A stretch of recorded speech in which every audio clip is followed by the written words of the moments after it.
मी खोटं बोलणार नाही, कधीच खोटं बोलत नाही.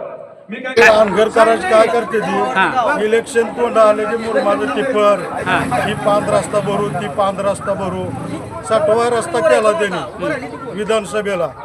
त्याच्यावर निमार्धाच मुरुम टाकला, काम पूर्ण होऊ दिलं नाही, मशीननं खाल्लं. उगा लोकांना दिशाभूल करायचा प्रयत्न करते ती, मताच्या टायमाला असं करते ती. गावात कुठं मोठं काम व्हायचं म्हणलं की पहिल्यांदा अनगरकर विरोधात वाटतो. आणि उमेश पाटील सत्तेत आल्यापासून जरा आमचं जरा बलुचिस्तानमधनं सुराला लागले. आतापर्यंत बलुचिस्तानच होता नरखेड गट. हो, आता जे त्याच्या ह्याच्या मागे माणसं जाते ती. आमच्या बाबूराव अण्णानं बांधलेलं मंदिर आहे शाजीरावच्या नंतर विठ्ठल रुक्माई, त्या मंदिराचा आमची विधानसभा पडली अनगर करायची. मग आमच्या गावातले नेते त्यांना भेटायला गेल्यावर त्यांच्या गांडीवर लाथा देऊन माघारी पाठवली. ही अनगर करायची नीती. आता या भागात जे नेतृत्व जिल्हा परिषद निवडणूक चालू आहेत, याच्या अगोदर उमेश पाटील यांनी जिल्हा परिषदेचं नेतृत्व केलेलं आहे, तर त्यांनी काय कामं केली का? काम सगळं रस्ते त्यांचे नाही.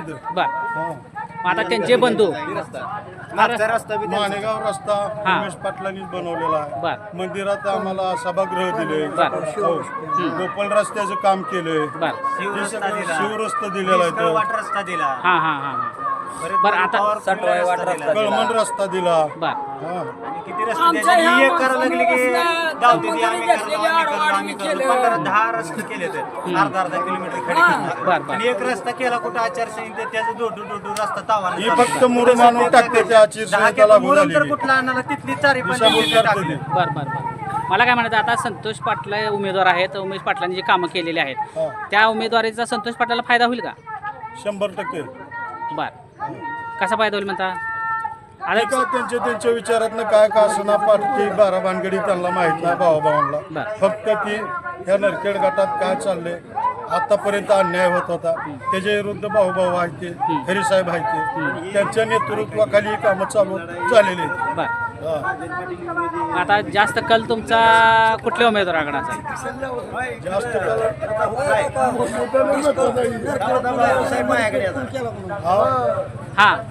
मलिकपेठचा जो पूल पडला, अर्धा पूल राहिला होता, मलिकपेठचा जो अर्धा पूल राहिला होता तो कुणी केला किंवा काय, त्याच्याबद्दल काय म्हणताय?